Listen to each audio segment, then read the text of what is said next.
নমস্কার বন্ধুরা, আজ আমি কথামালার একটি ছোট গল্প পড়ে শোনাবো। গল্পটির নাম দাঁড় কাক ও ময়ূরপুচ্ছ।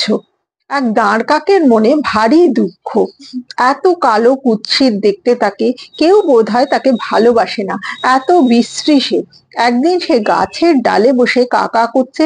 হঠাৎ দেখে পাশেই একটা জায়গায় বেশ কয়েকটা ময়ূর পুচ্ছ পড়ে আছে। দেখে তার মনে যেন আরো দুঃখ বেড়ে গেল।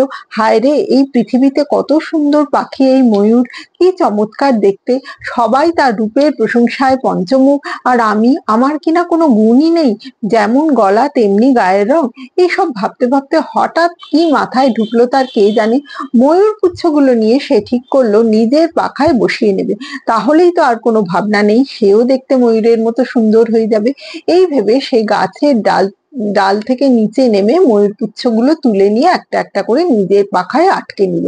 সবকটি ময়ূরপুচ্ছ নিজের ডানায় আটকে সে মনে মনে বেশ আনন্দিত হলো। তার মনে হলো, বারে, এই তো বেশ সুন্দর পাখা হলো আমার, আর আমাকে কেউ বিশ্রী বলে ঘৃণা করতে পারবে না। তখন কোত্থেকে অন্য কয়েকটা কাক এসে কাছে জুটলো। তারা এই দাঁড় কাককে এসে বলল, আরে, তুমি নিজের পাখায় এরূপ পালক লাগালে কেন? এ তো ময়ূরপুচ্ছ। দাঁড় কাক তো তখন নিজেকে পরম রূপবান মনে করছে। সে ওই কাকেদের পাত্তাও দিল না, উল্টে বলল, তোরা অতি কুশ্রী, যেমন কালো কুচকুচে তোদের গায়ের রং তেমনি স্বভাব। ছি ছি, আমি আর তোদের সঙ্গে থাকবো না, দূর দূর। এরকম গালাগালি দিয়ে সে চলে গেল। সেখান থেকে সরে গিয়ে তার মনে হলো, এবারে ময়ূরদের সঙ্গে গিয়ে ভিড়লেই তো হয়।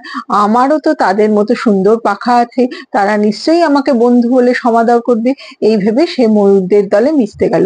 ময়ূররা তো তাকে দেখেই বুঝতে পারলো এ একটা দাঁড় কাক। কোত্থেকে ময়ূর পুচ্ছ পেয়ে নিজের পাখায় লাগিয়েছে, তাতেই নিজেকে ময়ূর ভাবতে শুরু করেছে। এত বড় স্পর্ধাহের, আবার আমাদের কিনা বন্ধুত্ব করতে এসেছে।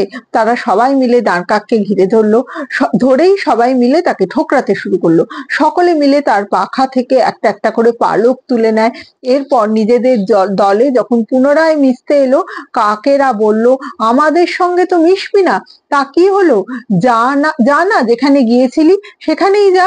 তা ময়ূরেরা তোকে খুব আদর যত্ন করলো নিশ্চয়ই, লজ্জা করে না তোর? একবার অপমান করে চলে গিয়ে আবার মিলতে এসেছি সেখানে, যা যা, বেরো এখান থেকে।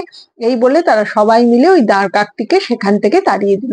কোনো ব্যক্তি যদি তার নিজের অবস্থাতে সন্তুষ্ট থাকে, তাহলে তাকে আর কারো কাছে অপদস্থ হতে হয় না।